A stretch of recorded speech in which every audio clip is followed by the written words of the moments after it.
Hezbollah needs to be driven back. It needs to be defanged. And I believe that ultimately we're going to have to do that, whether we do it in this round or another round. I think this round is the time. The country is already on a war footing. I don't believe that we will initiate a major operation in Lebanon before the rainy season is over, unless we have to.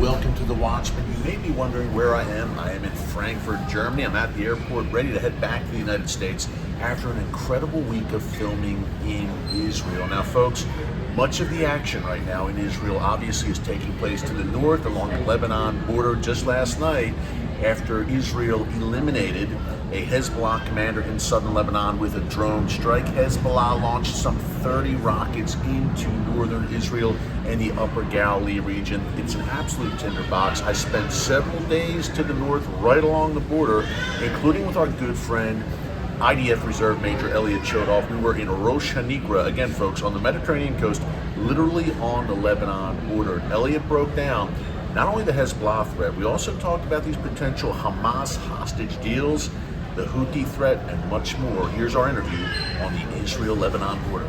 Folks, we are on the Israel-Lebanon border. Rosh Hanikra, which is one of the most northernmost points in Israel, is just beyond us. The Mediterranean Sea is behind us, and this is a closed military zone.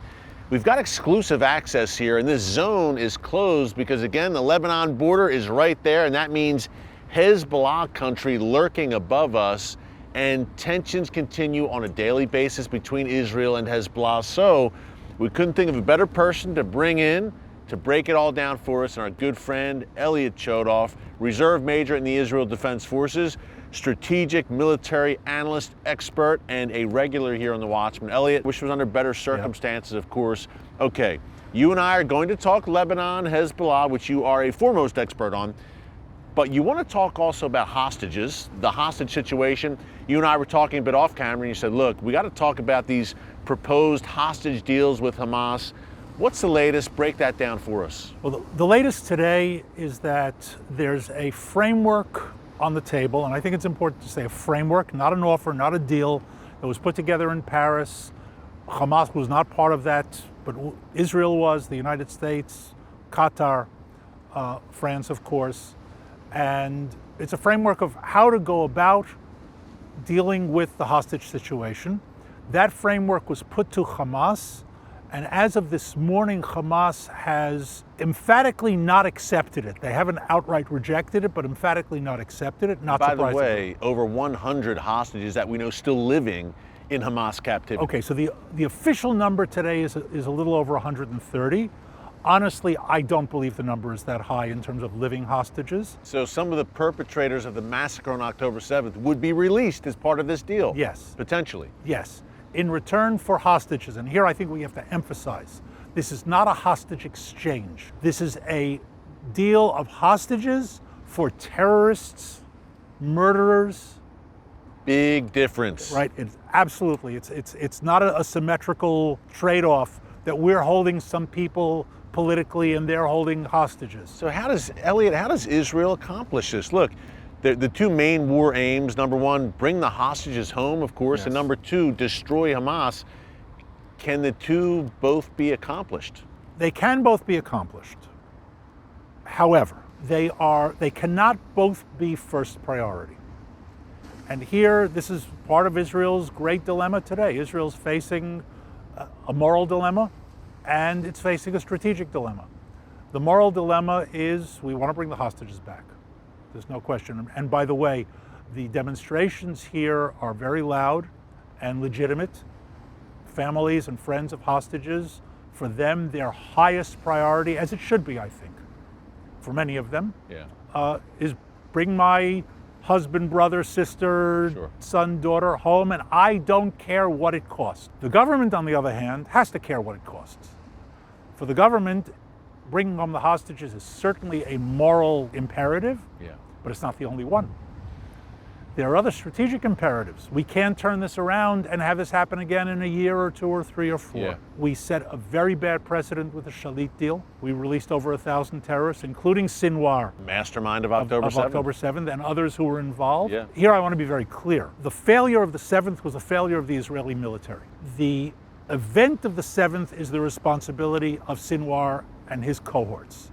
And the two, one doesn't contradict the other. Yeah. We set a very high bar for them, and we also showed them that there's a value to having hostages. If we can release over 1,000 terrorists for one soldier, what if they're holding over 100? And having done that, we paradoxically, and I don't think we could have done anything different, so here, this isn't criticism, it's analysis, we essentially established a high value for hostage taking. If returning Hamas to power is the price, I don't think the country is willing to pay it. One of the things that is not being talked about is the sort of the counterpoint to the families' protest, and I'll say again, legitimate protest, are the 300,000 reservists who are still called up, many of them, and some released, like myself, and told, don't get too comfortable at home because we're calling you back, who are saying, you know what, we've already given up this year of our lives, we've lost friends in combat, we are not going home until this is over, until we've done the job, finished the job, and finishing the job means finishing Hamas. So that there's a quieter but very, very potent counterpoint to the issue of the hostages that's going on simultaneously. What a tough situation, Elliot, obviously, and you are among many reservists who had to leave your family, leave your kids, your wife, and go and fight for the existence of the world's one and only Jewish state. This morning, before we came here, folks, again, this is a closed military zone. We have exclusive access granted by the Israel Defense Forces, and again, Lebanon, Hezbollah, a stone's throw away, right over yonder there. Another very difficult situation, Elliot, with not a lot of easy answers, I guess you would say. What's the latest on these daily battles? This is a second front between Israel and Hezbollah. I think there are a number of reasons for what we're seeing. I believe that Hezbollah was planning to come in the aftermath of the attack on the 7th. Hamas actually claims that they had agreed to go in on the 7th, and they reneged at the last moment. Wow. So this is going to be a two-front invasion. Attack. Yeah. Now, I don't know if that's true or not, because these people, they're lying because their lips are moving. But I do believe that they did plan to go in the immediate aftermath. Israel was seen as weak. I can remind you that prior to the attack, Israel was divided politically. There were the huge protests against the government over the judicial reform issues, etc. And I believe that they, with Iran pulling the strings from behind, thought that a two-front attack would shatter Israel. Israel would be paralyzed. It wouldn't be able to respond to either one, etc. Israel did a number of things that were critical in stabilizing this border. One was that on the 7th already, the government declared that we're at war, and that's significant. May I remind you that America still doesn't believe it's at war with Iran. Okay. Well, they're in one. Exactly. But being aware of it and declaring it has a value. It has a political value. It has an ideological value. It has a social value. 2, also on the 7th, that morning, the protest leaders said this protest is on hold. Everybody goes. You get called up because there was talk about people refusing to serve. You get called, you go. Country's in danger. Yeah. High priority. Next. In the next days, Israel mobilized between 300,000 and 400,000 reservists. In the largest call-up in Israel's history, numerically, and the fastest in Israel's history. Within days, 300,000+ reservists were sent to the two borders, north and south. And suddenly Hezbollah is not facing a strung-out single division along the border, which was the case before. Now it's facing multiple divisions on high alert, ready to go to war. And the decision was made to evacuate the population within a few kilometers of the border to remove them from an immediate vulnerable threat from Hezbollah. And now suddenly Hezbollah's plans are shattered. They can't simply sit there and do nothing. we're beating Hamas up badly in Gaza, they can't just sit back and say, well, we're going to let it happen. So they've launched a static fire war against Israel along the border. They've done a lot of damage, by the way, particularly with anti-tank missiles, to houses, structures, buildings all along the border in villages and towns. Yeah, 80,000 people evacuated. Okay, so the people are evacuated, but their houses are being destroyed by Hezbollah. We, at the same time, are pounding them heavily with air and artillery.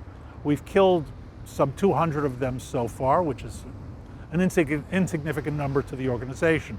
We've done a lot of damage to their infrastructure in the south, but let's make no mistake. We have not done strategic damage to them.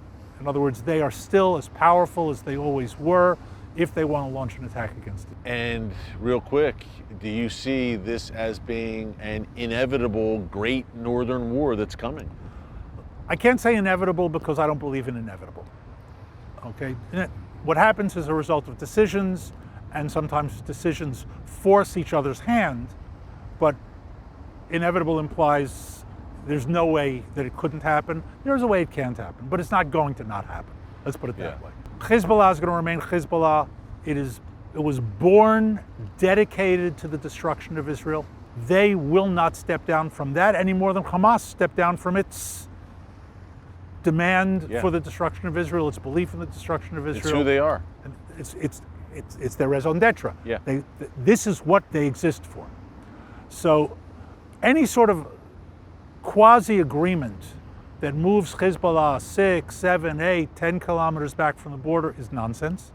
We already had that. We did that after 2006. That's right. And they infiltrated back. And Hezbollah needs to be driven back. It needs to be defanged. And I believe that ultimately we're going to have to do that, whether we do it in this round or another round. I think this round is the time, and not because I'm a warmonger, but because we're already mobilized. The country is already on a war footing. Yeah. Now, having said that, as you can see and feel by the weather, and you've been here a few days, it's been raining nonstop for chilly. A couple of weeks. Yes, it is, yeah. And the rain isn't over yet, and the rainy season certainly isn't over. I don't believe that we will initiate a major operation in Lebanon before the rainy season is over, unless we have to. We can do it, but prefer not to. Bad weather favors the defender. Yeah. They're already dug in and inside, and we would have to be outside and exposed. Movement, even of tanks and armored vehicles, is made more difficult by mud. And if it's not muddy when you start out, after the first 2 tanks go through it, it becomes muddy and a quagmire, limits the ability of air and artillery to support your forces. In other words, there's a certain handicap of bad weather to an attacker, especially an attacker like the IDF, that has heavy weapons and support. If we have to, we can do it. Yeah. But I believe that if we initiate it, we're not going to initiate it in the coming weeks. Again, until the weather moves into a much more conducive environment. No, it makes sense, Elliot, and you would know, of course, and it seems to be ultimately a question not of if but when, and maybe not, like you said, during this rainy season. Hey, moving south, we've talked hostages, Hezbollah, now the Houthis, another Iranian proxy, of course, causing a lot of trouble in the Red Sea. What do you make of their status right now? Have they been weakened? And what do you make of these joint operations by the U.S. and U.K. against the Houthis? Long overdue, but are they effective? Okay, first of all, Eric, I've been talking about the Houthis for quite a number of years. They are Iran's arm in Yemen. And up until recently, people would say, so who cares about Yemen? And I would always say, well, look at the map. Yemen controls the Straits of Bab el-Mandeb, which everybody knows today is the entrance to the Red Sea. In other words, effectively the gate to the Suez Canal. And Iran, the Iranian leadership thinks strategic. This is one of the choke points, and we've seen the impact. Maersk, large, if not the largest maritime shipper in the world, is now going around Africa. It's costing more, it's delaying things. And BP as well? BP, exactly, a number of them. This is a big deal. Right. And it affects every American as well. That's right. Now, Iran understands that there are only a few choke points of maritime shipping in the world. Bab el-Mandeb is one of them, the Suez Canal. The Panama Canal is another. Hint, that's why the Iranian Navy is in the Gulf of Mexico. Talk about a news flash, a warning bell for people. Okay. The Iranian Navy in the Gulf of Mexico. Right, and in the Caribbean. The Straits of Hormuz, Iran controls that.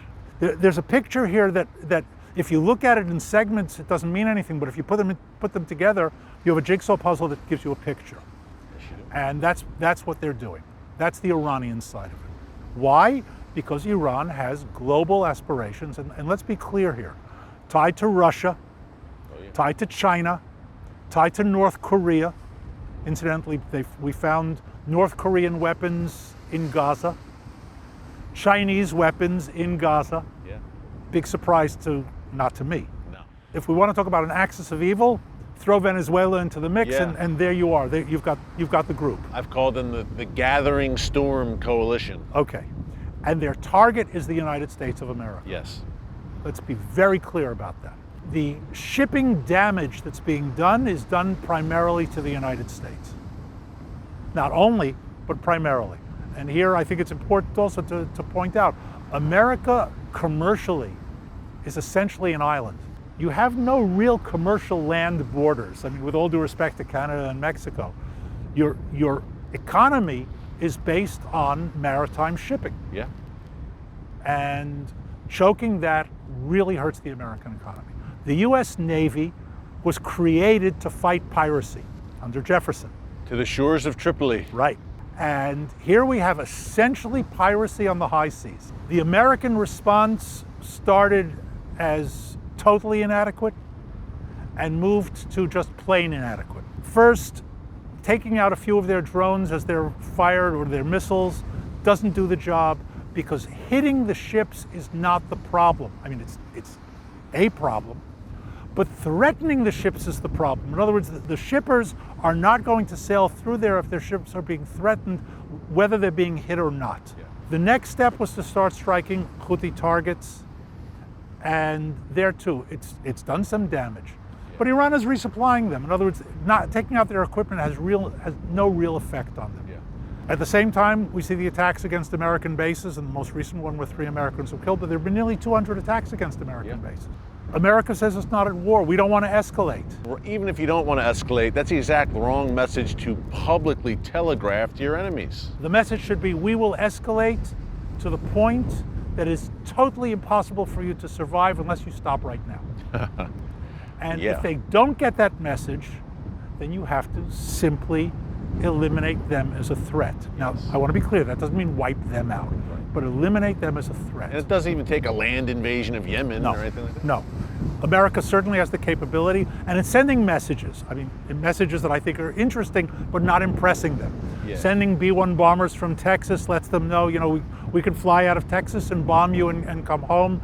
We have the reach. Yeah, I think the problem is the Iranian regime sees those messages, Elliot, as you described them, and they say, is there really any teeth behind the message? That's right. Will they actually use force in an overwhelming way? Because if you keep saying, I don't want to escalate, then you're sending the wrong message with the message. Yeah.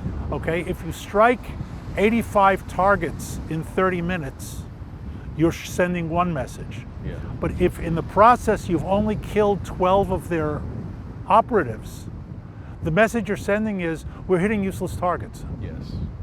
Because they can rebuild and resupply, and they have time. And here also I think it's important to point out the difference between a dictatorship, a totalitarian regime, and a democracy. We're in an election year in the United States. Yeah. Time is of the essence.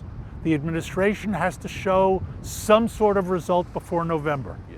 And here I want to be very clear. This isn't about Biden or Trump. Right. This is an administration that's going into an election. Yeah, that's all that interests me. Okay? So they're operating on a very, very tight timetable. The Ayatollahs are on an eternal timetable. And whatever happens this year doesn't matter because next year is another year and the year after is another year. Yeah. The current president doesn't know if he's going to be president again in January. The Ayatollah knows that he's going to be the head. Khamenei knows he's going to be supreme leader until he dies. And then his successor will be supreme leader until he dies. Yes. So this immediate short-term damage really doesn't impress them. Elliot, what a great breakdown, my friend. Hey, it is chilly out here on the Mediterranean, It is. folks, and what a great breakdown from the one and only Elliot Chodoff, our good friend. Stay safe, my friend, and we will have you back, of course, with more breakdowns on the situation in the world's most volatile and strategic region, the Middle East, and we're in the heart of it right now. Elliot, thank you so much. We appreciate Always it, a my pleasure. friend. Great job. Thanks, you. Elliot. Folks, incredible analysis from our good friend Elliot Chodoff, again, right on the Israel-Lebanon border, and there were sirens soon after we left that region. Again, it was an active war zone. We had exclusive access granted by the IDF, and that's the kind of content we're bringing you throughout the next few weeks from our trip. We had great access along the Gaza border, along the Lebanon border, and beyond, with the Israel Defense Forces bringing you the inside story of what's really happening in the world's most pivotal and strategic region for such a time as this. So keep it right here. Be sure to subscribe. Hey, pray for me to have safe travels back to the United States. Until next time, God bless you. And remember, never hold your peace. Hey everyone, thanks for checking out the Watchman Newscast. Make sure you hit the subscribe button so you never miss an upload, and tap the bell icon so you're notified every time a new video is posted. And don't forget to share your thoughts, insights, and comments below. Thanks for watching. We'll see you back here tomorrow.